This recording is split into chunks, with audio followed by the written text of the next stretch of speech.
So I just saw The Last of Us on HBO Max, episode 3 specifically of season 1, and I'm not gonna lie, while watching this, I wasn't the biggest fan, but after having sat on it for, I don't know, 10, 15 minutes, I kind of looked back on it. I enjoyed it a lot more than I originally thought I was going to. I think what really kicked it off for me with the whole disliking it was that of Joel and Ellie talking about how the pandemic started, everything that really led up to it, and basically confirming, yeah, this is what happened with the flour, contaminated the food, yada, yada, yada.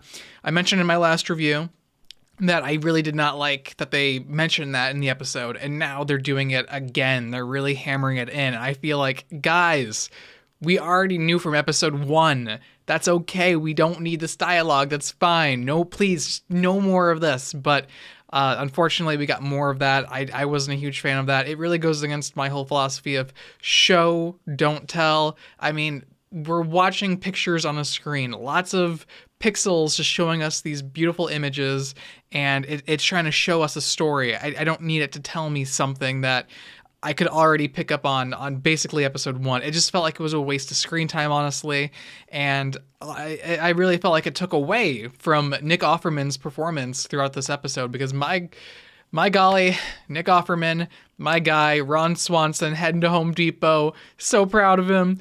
No, but seriously, he did such a great job as Bill.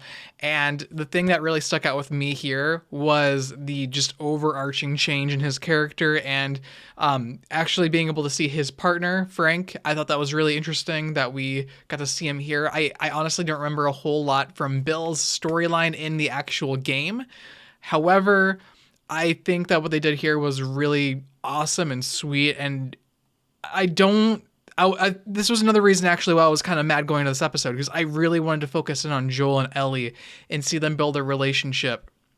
But we kind of got an inkling of that kind of in the beginning. I wasn't too much of a fan, and then we got more of that after Bill's story.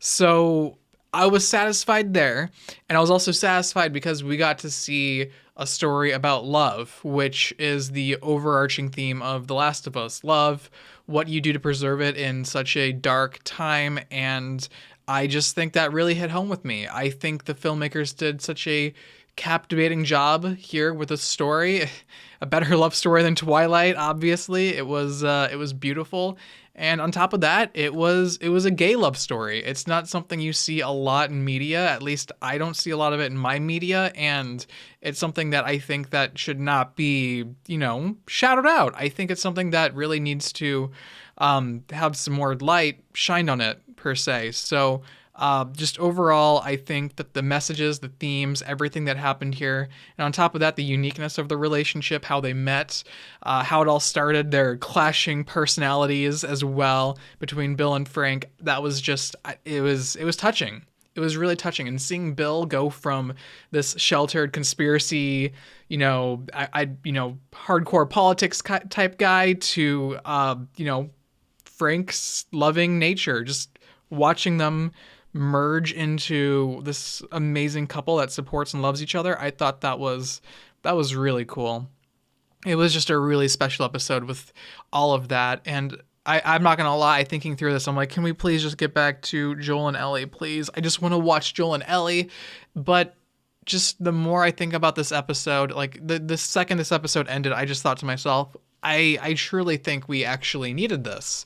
I think we needed to step away from Joel and Ellie, because we're going to be focusing on them for the rest of the season, and that's fine. We can kind of see how this universe affects other people that, Joel and Tess knew. And that whole message at the end telling Joel, hey, don't fail, protect Tess, that kind of hit home with Joel, and I understand that it's also just something that emotionally resonated with me. So yeah, this episode hit a lot of great notes. And if you guys didn't see the BTS part of the episode where they kind of go a little bit more in depth of the episode, the filmmakers, Neil Druckmann, I think specifically, said that if something's just really bad, that their philosophy is to make it better, essentially. And so that kind of gives me hope for the news that we got about season 2. No spoilers there, but I just want to say, I think a major change should happen in season 2. And yeah, hopefully we get that.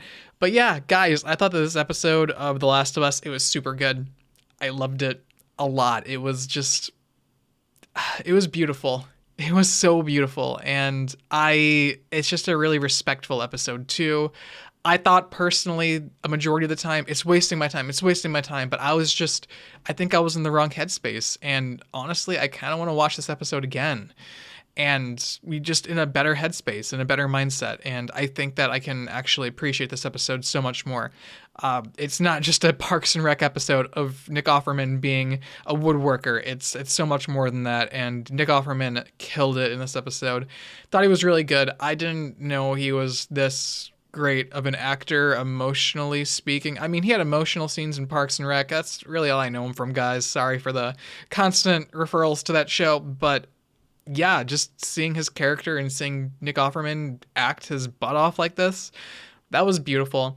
A couple of technical issues with the episode. I watched it early, so I don't know if like it was just rendering poor because so many people were watching the episode, but some of like the scenes, the color grading got flat, so it looked like it was no longer color graded. I don't know. Did anyone else experience that? Hopefully they fix that for viewers who tune in later on, like tomorrow, later tonight, something like that. So yeah, that's really the only gripe I have with this episode, and I'm really excited to see more of Joel and Ellie because we got like an inkling of that at the end. I'm like, okay, and then you see the preview for the next episode, and it's like, yep, I'm ready for that scene from the game. That's gonna be cool.